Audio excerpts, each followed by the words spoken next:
So from the theatrics, I think it hurt Joe Biden, the theatrical side of it. But I think the policy side, like I said, I don't think independent voters or independent voters look at this debate and walk away saying, hey, if the president or vice president answered that question effectively, that, I'm now on their side. I think this was very much, a college football where each team cheered for all the fans cheered for their own team.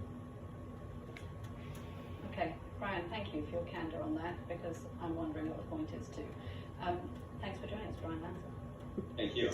Let's speak now to the Democratic Party strategist, Marianne Marsh, who is in Boston for us. Marianne, good to talk to you. It was a really ugly dogfight, wasn't it? I just wonder, there were many things that President Trump managed to get in that Joe Biden didn't really manage to answer, perhaps because he wasn't allowed to, but I wonder whether those will hang in the air and they will stick with many voters.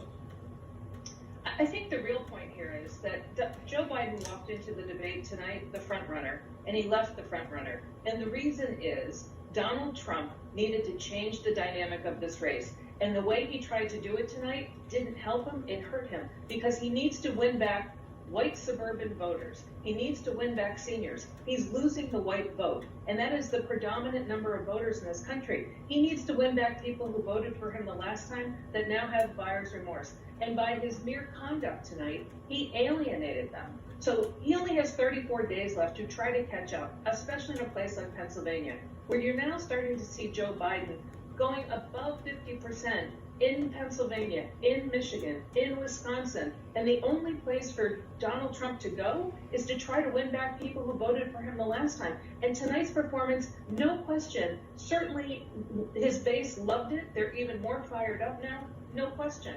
But that wasn't Donald Trump's job. His job is he's going to pick up some points. And instead, I think he lost some.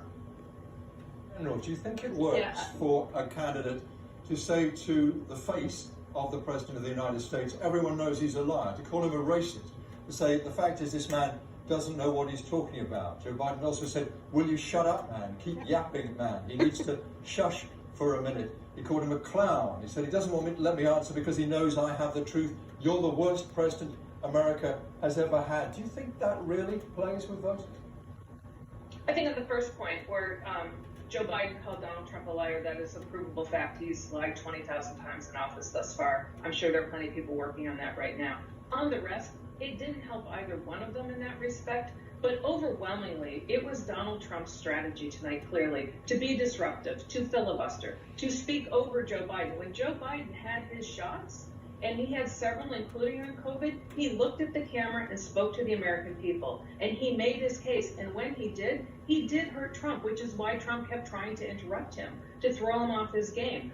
Is Joe Biden the best debater? No. But given where we are in this race with 34 days to go, and Joe Biden consistently leading in the states that matter, this is not a good night for Donald Trump. I don't say that as a partisan. That's just where we are in this race.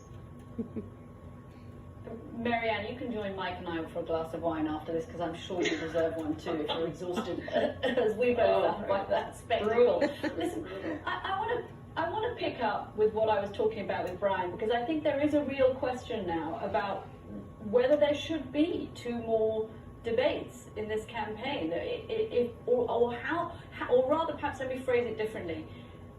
What could be done to structure the debates in such a way that actually voters get what they need out of them, if anything? It won't be the debates. I mean, there was a debate and a wrestling match. It showed up instead.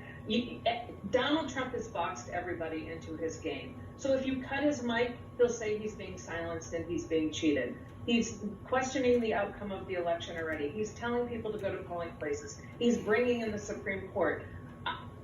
The debate isn't it, but I do think tonight's debate, the first half hour, which is the one that really matters, it'll be interesting to see how many people dropped off the debate after the first 30 minutes. It'll be very interesting to see what the polling numbers are in the days to come for Donald Trump.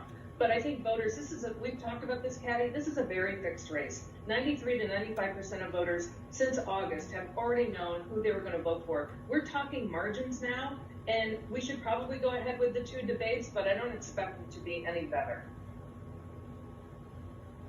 Okay. Marianne Marsh, thank you for joining us, Marianne. Thank you.